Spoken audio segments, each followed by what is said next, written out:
I'm not trying to scare anyone or trying to put people in a negative attitude or a negative vibe.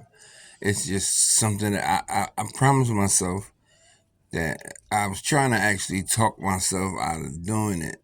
But at the same token, when God puts something on you, and it's more like something that you can't really turn down or you can't really refuse. It's something like you almost have to do it, or you forced to. Uh, when when I find myself in in certain situations, like the reason why I already explained to people why I don't do the internet thing like I used to all the time, and I don't go back and forth with it. But like, it's a little deeper than that. Like it was almost like an agreement with the devil. Like, you know what? Like, you leave me alone, and I will leave you alone.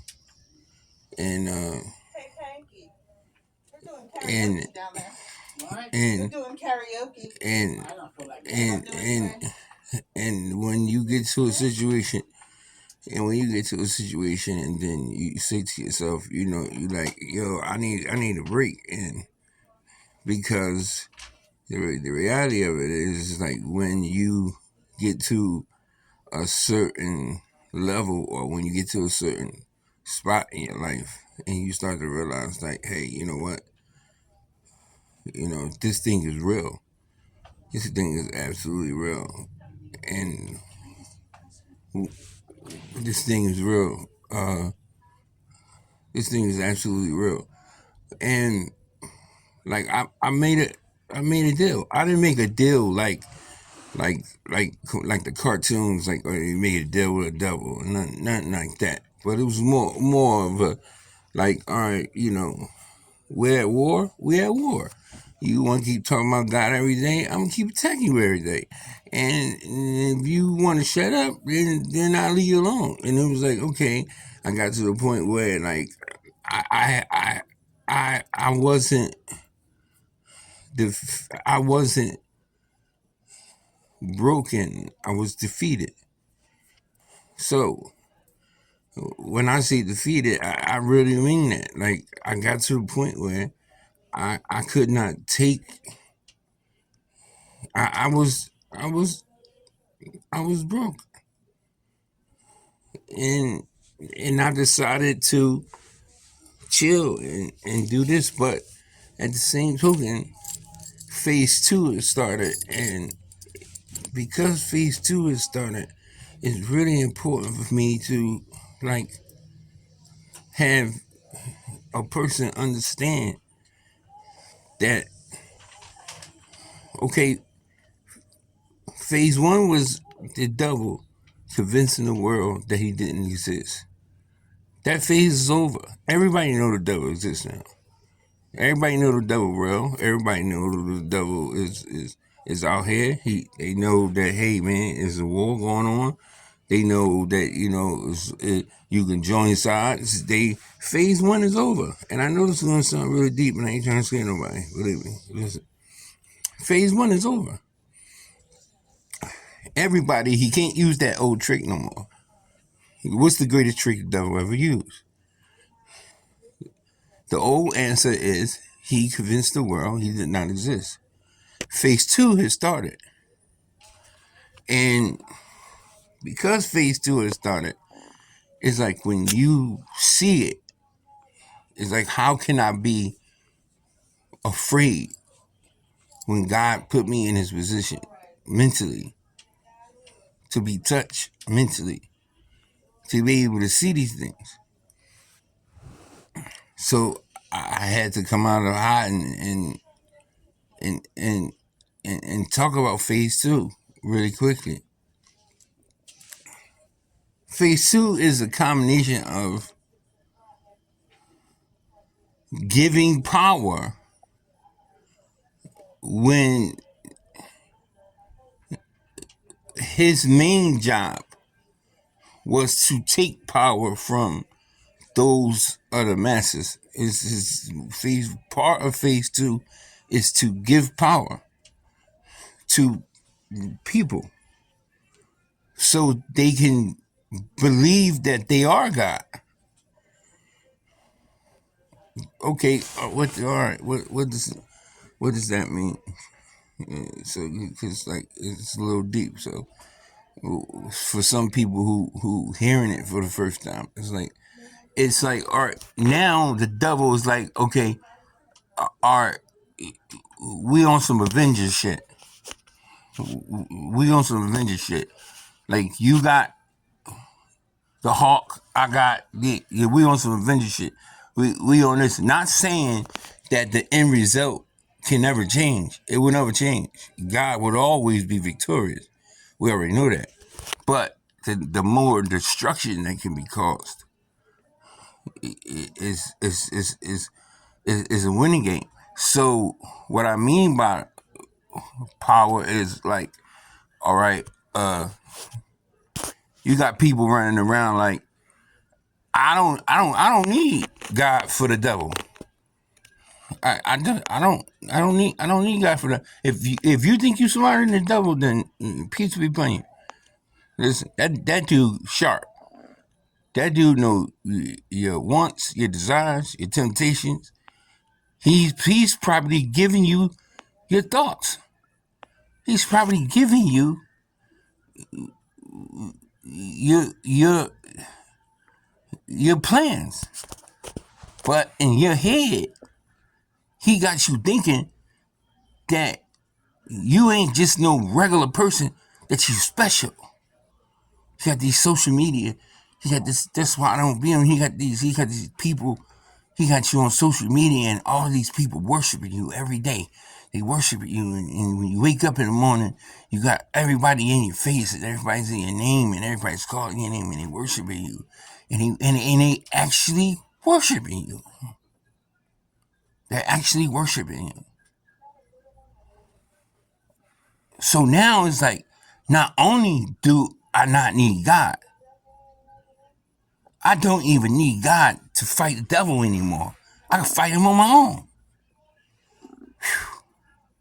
Phase two. And if you think that you can go down the side alley by yourself with the devil, if you think you're that powerful that you can walk down a dark alley with no shield of God and no weapon of God and no sword of the word and fight him off, oh, you easy plugging.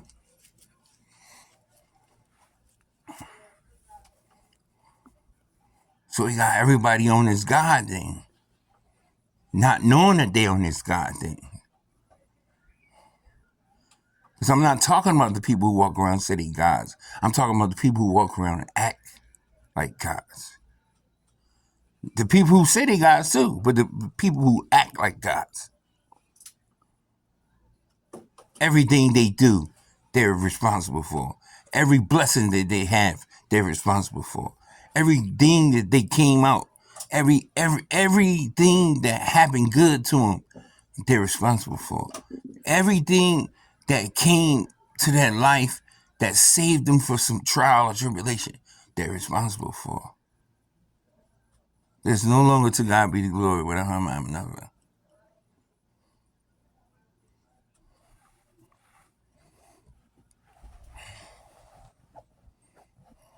There's no more. And it's working. It's working. I hear thank you, God, less and less and less and less every single day. It's almost spooky. It's almost spooky how much blame people take for blessings that happened to them. And I'm so glad that God did not allow me to see or to understand, because death is a gift that you cannot return, even with the receipt. You can't. You can't. And I'm so glad that I wasn't chosen to learn in that manner. I'm so glad. I'm so blessed that God didn't choose me to die.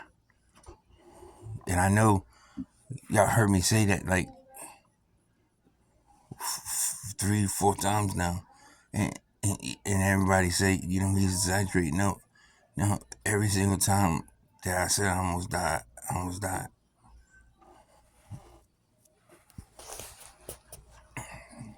And it happened. And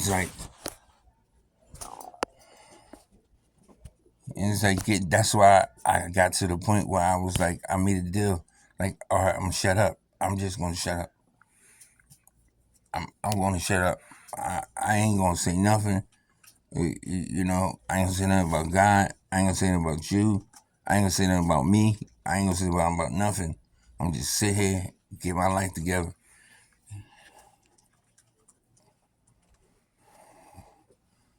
And for that, I apologize. For that, I truly do apologize, because there's a lot of stuff that people missed out, or that might have been missed out, that could have been handled differently, and it wasn't. But I wouldn't be talking right now if I just wouldn't have understood that I'm not God. If I kept on and fell for phase 2, I wouldn't be sitting here talking to you.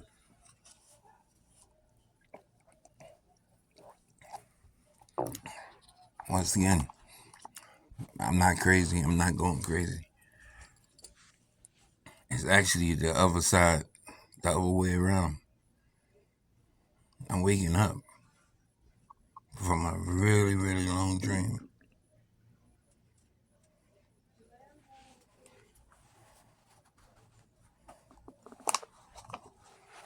Decopbo 2.1.